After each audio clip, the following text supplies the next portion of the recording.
Section 1. The batter's legal position shall be with both feet entirely within the batter's box. The lines defining the box are within the batter's box. A. The batter shall not have either one or both feet touching the ground entirely outside the lines of the batter's box when the ball is hit. B. If the batter's bat hits the ball fair or foul while any portion of his or her body is touching home plate, he or she shall be declared out. C. The batter shall not step to the other side of the plate while the pitcher is in a position ready to pitch. Penalty. Batter declared out. Rule 6, Section 9M. Section 1 continued. D. The batter must take position after the umpire declares play. Note: if the batter refuses to take position in the batter's box during his or her time at bat, the umpire shall order the pitcher to pitch and shall call strike on each such pitch. The batter may take proper position after any such pitch, and the regular ball and strike count shall continue. But if he or she does not take proper position before 3 strikes are called, he or she shall be declared out. E. Each batter shall begin his or her at-bat with a 1-ball, 1-strike count. SP. The ball strike count shall proceed normally, pitch by pitch, from this initial 1-to-1 count. Section 2. Each player of the side at bat shall become a batter in the order in which his or her name appears on the score sheet. A. The batting order of each team must be on the score sheet and must be delivered before the game by the manager or captain to the plate umpire, who shall submit it for inspection by the manager or captain of the opposing team. B. The batting order delivered to the umpire must be followed throughout the game unless a player is substituted for another, in which case the substitute must take the place of the removed player in batting order. All defensive players must bat. C. After the game is started, all additions and or changes to the batting lineup must be made by notifying the plate umpire. D. The first batter in each inning shall be the batter whose name follows that of the last player who completed his or her turn at bat in the preceding inning. Section 2 continued. E. A team will have the option of batting any number of legally rostered players from 8 to 16, unlimited substitution, with any remaining roster players being withheld as substitutes. F. The starting batting order must be followed, but defensive changes may be made at any time. Players arriving after the first pitch of the game may be added to the end of the batting order immediately upon arriving, or must be used as a regular substitute. The scorekeeper need not be notified of any defensive changes, but must be told of any substitution changes. G. Any batter failing to bat, due to removal from lineup for any reason, regardless of number of batters in batting order from 8 to 16, will be automatically out if no legal substitute is available first time a batter fails to bat. If this penalty is missed, said penalty shall still apply if the error is discovered in the same inning as the missed at-bat. In this case, an additional out would simply be awarded to the defensive team with no further penalty. Said players shall not participate any further in the game. This space shall be skipped for the remainder of the game with no further penalty. Section 2 continued. H. When a third out in an inning is made before the batter has completed his turn at bat, he or she shall be the first batter in the next inning. Section 3. Batting out of order is an appeal play. A. If the error is discovered while the incorrect batter is at bat, the correct batter may take his place, assume any balls and strikes, and any runs scored or bases run while the incorrect batter was at bat shall be legal. B. If the error is discovered after the incorrect batter has completed his turn at bat and before there has been a pitch to another batter, the player who should have batted is out. Nullify any advance or score made because of a ball batted by the improper batter or because of improper batter's advance to first base on a hit, an error, a base on balls, a hit batter, or otherwise. Note: if a runner advances while the improper batter is at bat, on a stolen base, illegal pitch, wild pitch, or pass ball, such advance is legal. The next batter is the player whose name follows that of the player called out for failing to bat. If the batter declared out under these circumstances is the third out, the correct batter in the next inning shall be the player whose name follows that of the player called out for failing to bat. Section 3. Continued. C. If the error is discovered after the first pitch to the next batter, the time at bat of the incorrect batter is legal. All runs scored and bases run are legal, and the next batter in order shall be the one whose name follows that of the incorrect batter. No one is called out for failure to bat. Players who have not batted and who have not been called out have lost their turn at bat until reached again in the regular order. Section 4. The batter shall not hinder the catcher from fielding or throwing the ball by stepping out of the batter's box. Note, the ball is dead, and base runners must return to the last base that, in the judgment of the umpire, was touched at the time of interference. The batter is out except A. If a base runner is put out, the batter is not out unless retired on a third strike. B. When with less than 2 out and a runner on third base and the batter interferes with a play being made at home plate, the batter is not out because the runner is out. Section 5. Members of the team at bat shall not interfere with a player attempting to field a foul ball. Note, the ball is dead and batter is out. Base runners must return to their original base. A. Base runner interference refer to Rule 7, Section 7, 1. Section 6. The batter shall not intentionally strike or bunt the ball a second time, strike it with a thrown bat, or deflect its course in any way while running to first base. Note, the ball is dead, the batter is out, and the base runners may not advance. A. If a batter hits or bunts a pitch ball that hits home plate or the ground and rebounds striking the bat a second time, while both batters' feet remain in the batter's box, it will be ruled a foul ball providing the second hit was not intentional. B.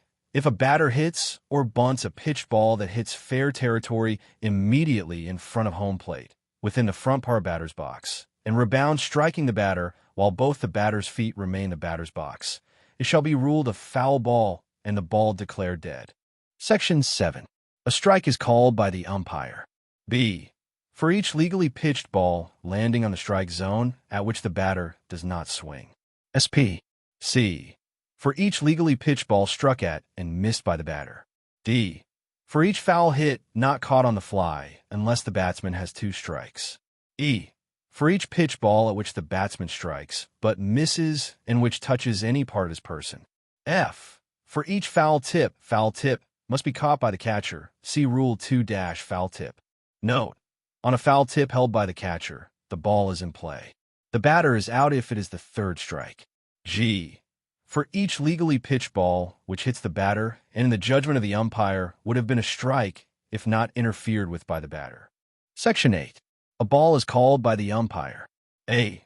For each pitch ball which does not enter the strike zone or touches the ground before reaching home plate and which is not struck at by the batter. B. For each illegally pitched ball, see illegal pitches. C. With no runners on base, the catcher must return the ball directly to the pitcher.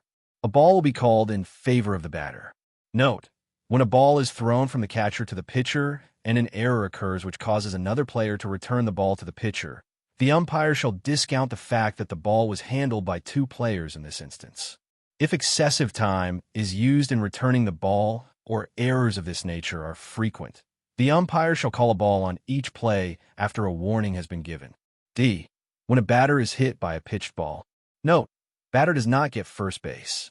Exception, if in the judgment of the umpire the pitch would have been a strike if not interfered with by the batter.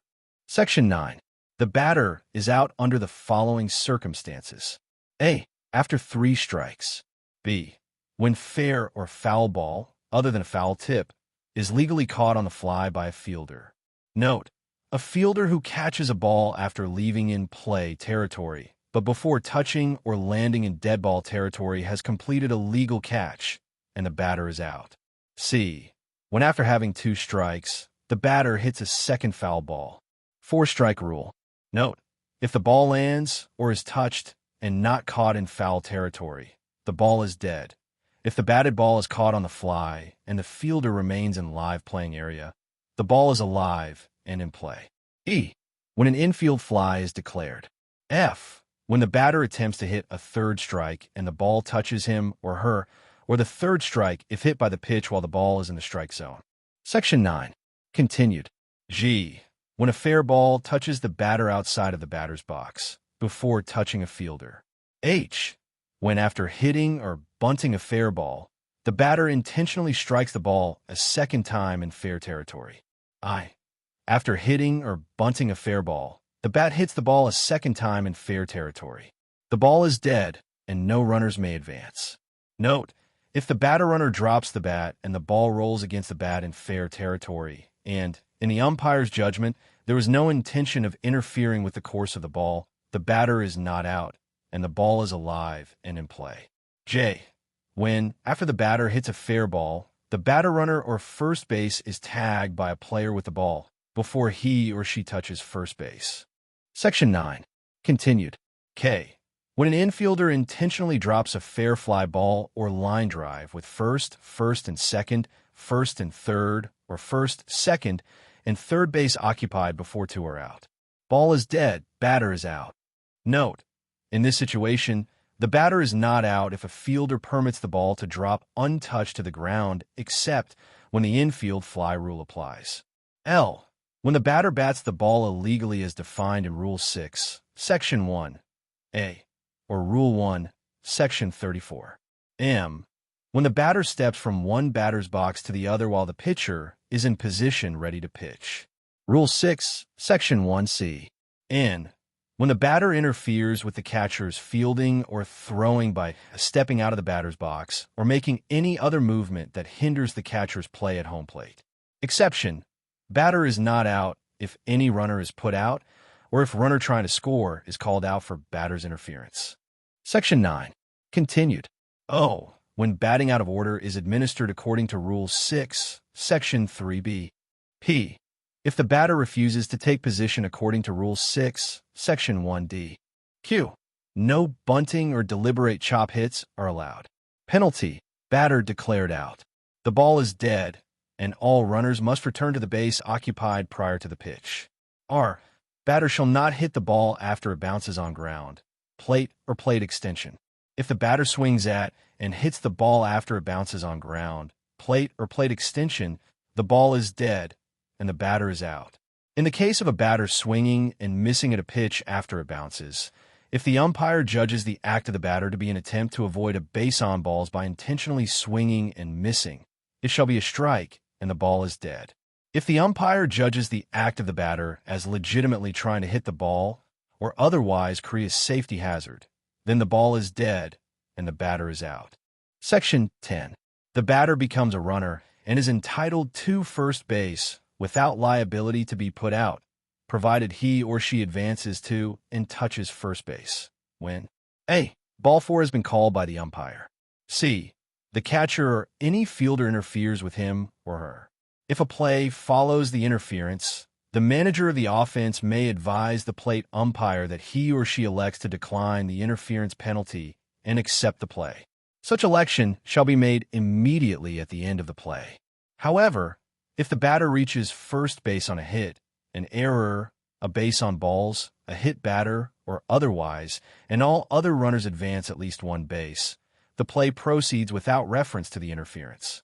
D. A fair ball touches an umpire or a runner on fair territory before touching a fielder. Note: 1.